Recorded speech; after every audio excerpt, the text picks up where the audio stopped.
کہا بھاگو، اگر ہم لوگوں نے ایسا معاملہ کیا تو قوم تو محمد رسول اللہ پر ایمان لے آئے گی، ان کے قرآن کو تسلیم کر لے گی۔ چلو جا کر کے قسم کھاتے ہیں۔ قسم کہاں کھائیں گے؟ کہاں حرم کے اندر قسم کھائیں گے۔ تینوں نے قسم کھایا کہ آج کے بعد اور ہم قرآن سننے نہیں جائیں گے۔ ابو جہل کے دل میں خیال آیا، رات آئی، دل میں خیال آیا، ارے قسم تو کھائے خانہ کعبہ کے اندر، ابو سفیان تو جانے والا نہیں ہے، اخنس ابن شریق تو جانے والا نہیں ہے، ابو جہل تو چل جا کر کے سن لے۔ یہی خیال ابو سفیان کے دل میں آیا اور یہی خیال اخنس ابن شریق کے دل میں آیا۔ پھر تینوں دوسری رات پہنچ گئے قرآن سننے کے لیے۔ قرآن وہ معجزہ ہے جنہوں نے کافروں کو اپنی طرف کھینچ لایا ہے۔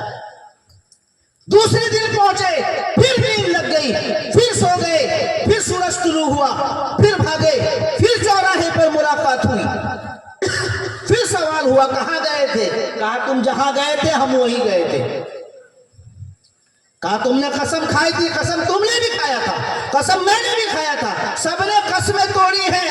عرب کے دستور کے مطابق عرب کے اندر سب سے بڑا قسم وہ ہوتا تھا جو غلاف کعبہ کو پکڑ کر قسم کیا جاتا تھا، بڑا مضبوط اور سخت قسم کا قسم ہوا کرتا تھا۔ فرمایا یہ تین ہو گئے اور غلاف کعبہ کو پکڑ کر قسم کھایا، جو ہو گیا سو ہو گیا، آج کے بعد ہم محمد رسول اللہ کے دروازے پر نہیں جائیں گے اور اس کو کلام کو نہیں سنیں گے۔ پھر رات آیا میرے دوست بزرگوں، پھر خیال وہی آیا، آج تو مضبوط قسم ہے، اسٹرانگ قسم کھایا گیا ہے، بالکل سیسا پگھلایا ہوا قسم ہے، کوئی توڑنے والا نہیں ہے۔ ابو جہل تو چل جا کر سن لے۔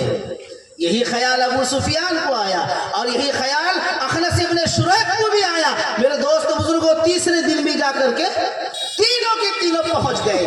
اب جب پھر صبح ہوئی، پھر سورج طلوع ہوا، پھر چوراہے پہ ملاقات ہوئی۔ فرمایا پھر تم آ گئے، تم نے غلاف کعبہ کے قسم کو توڑ دیا۔ کہا توڑا تم نے بھی ہے، توڑا ہم نے بھی ہے، چلو اچھا مشورہ دو۔ فرمایا ابو سفیان نے ابو جہل سے کہا ابو جہل بتاؤ تو صحیح، ہم تو 3 دن سے آ رہے ہیں، ایسا کلام ہے کہ وہ ہمیں کھینچ لیا کرتا ہے، تمہارا محمد رسول اللہ کے سلسلے میں کیسا خیال ہے؟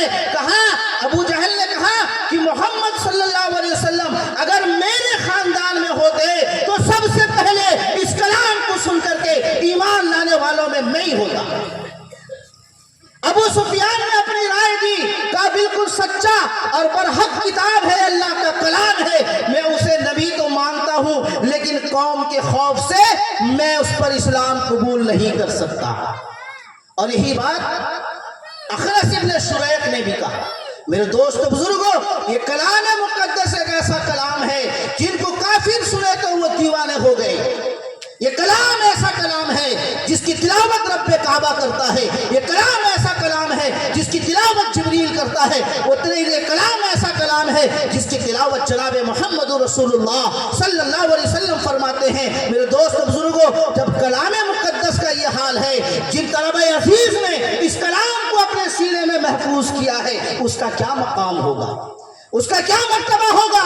ہم نے یہ سمجھا ہے جن کے بچوں نے حفظ کیا یہ ان کے والدین کو تاج پہنایا جائے گا، ایسا نہیں ہے۔ حدیث پاک کے اندر میں اللہ کے نبی نے فرمایا جس نے قرآن کریم کو حفظ کیا، اپنے سینے میں محفوظ کیا، اس کے حلال اور حرام پر عمل کیا، اس کے اوامر اور نواہی پر عمل کیا، تو کل حشر کے میدان میں اللہ پاک ان حافظ قرآن کو فرمایا اس کے خاندان میں سے 10 ایسے افراد کو اللہ پاک سفارش کا حق دیں گے جن پر جہنم واجب ہو چکی ہوگی۔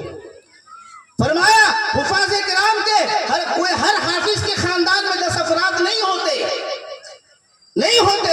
فرمایا پھر یہ حافظ قرآن سفارش کریں گے، کس کی کریں گے؟ فرمایا جنہوں نے ان کے تعلیم میں حصہ لیا، جنہوں نے ان کے کھانے میں حصہ لیا، چاہے وہ چاول کی شکل میں ہو، پیسے کی شکل میں ہو، اناج کی شکل میں ہو، قول و فعل کی شکل میں ہو، چل کر کے ہو، دامے دلمے قدمے سخمے کسی بھی اعتبار سے معاونت کیا ہے۔ میرے دوست بزرگوں، یہ حفاظ کل کھڑے ہوں گے، بارگاہ خداوندی میں التجا کریں گے، اے اللہ میری سفارش فلانے کے نام پر کر، کیونکہ انہوں نے ہمارے تعلیم